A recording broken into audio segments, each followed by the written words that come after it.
Assalamu alaikum wa rahmatullahi wa barakatuh. Kamar yadda kuka sani dai Suwanu Shokaji ba tare da bata lokaci ba, darasin a yau zan nuna muku yadda za ku activate din dormant account ɗinku ta cikin wayar abokinku account ɗinku na zenith bank ba tare da ku zo banki ba.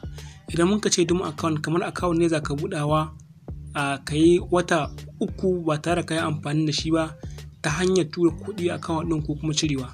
To a yawan lokaci idan ka samu kanka ka buɗe account na tsawon wata 3 baka amfani da shi ba account ɗinka na zenith bank, to gaskiya ba za ka iya amfani da wannan account ba sai ka yi da activate din shi, saboda su ma'aikatan bankin sun sa wannan account dormant, wato sun rufe wannan account din saboda baka amfani da shi.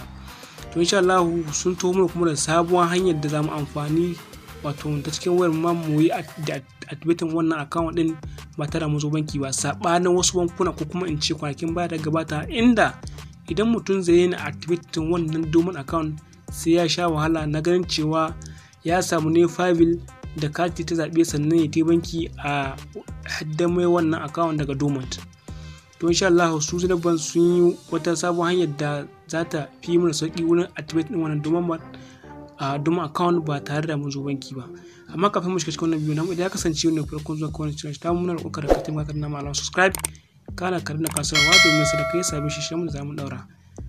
Idan bukatan hakan ta same ka, ana bukatar ka shiga cikin wato na Google sai kai searching din wannan website da kake amfani da shi, wato na zenith bank, misali kamar haka, sai ka taba ka danna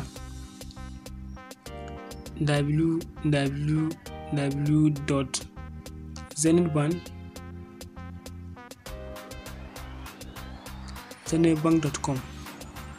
wannan website idan kuka diba bayan ATM card ɗinka ta zenith bank za ka ga wannan website insha Allah, sai kai searching. Bayan searching za ta buɗe kamar haka, sai ka buɗe kamar haka. Masha Allah, tana buɗe ma abin da ake bukata gare ka shine sai yau kamar to kai kasa kamar ka ce gode yau kasa in muka da kyau nan za mu ga rubuta reactivate dormant account, kamar haka sai ka taba shi. Kana taba shi za ta bude maka, sai ka taba reactivate dormant account, sai ka jira ta bude a yawan lokaci.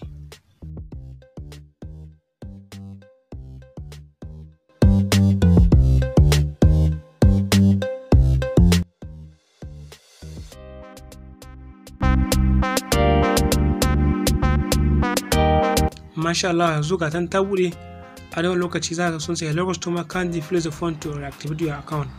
A yawan lokaci sai ka tone ga ina ka sa account number, misali kamar haka, sai ka sa account number ka, wato ta zama wannan da kake tsammanin cewa an yi blocking ɗinta, wato an sa ta dormant misali kamar haka, sai ka sa account number misali ga tunan 22456345.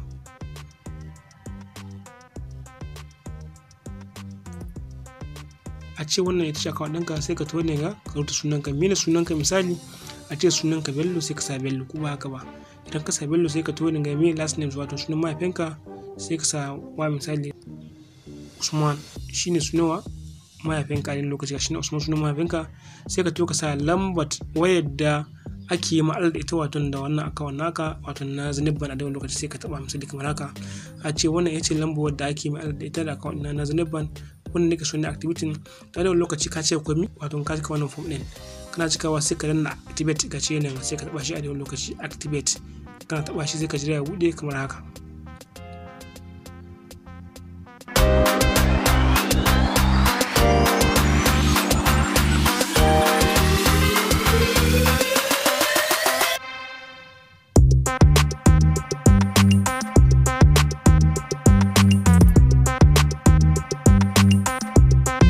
Masha Allah, idan muka duba ta samu na as a detail provided is invalid. To idan kuka duba ni na sa ne kawai domin na muku da haka wannan activating non dormant account, amma mi ban sa wani details na kwarai misali. Amma kai idan ka zo dole sai ka sa wannan details naka na kwarai, domin kana sa shi insha Allah zaka cewa account ɗinka ya dawo lafiya da kuma zaka ci gaba da amfani da account ɗinka ba tare da ka zo banki ba tare da ka yi wahala yankun ba da account ɗinka na banki ba. To anan dai muka kawo ƙarshen shi namu. Idan wannan bidiyo na mamaki muna buƙatar kai haƙuri ka da like da wannan bidiyo, wannan like da kuke danna mana shi ya ƙara mana ƙarfin gwiwa na ganin cewa mun kawo muku sabbin shirye-shiryen da za mu daura. Na gode daga naku Nuhu Shokaji, ke muku fatan alheri.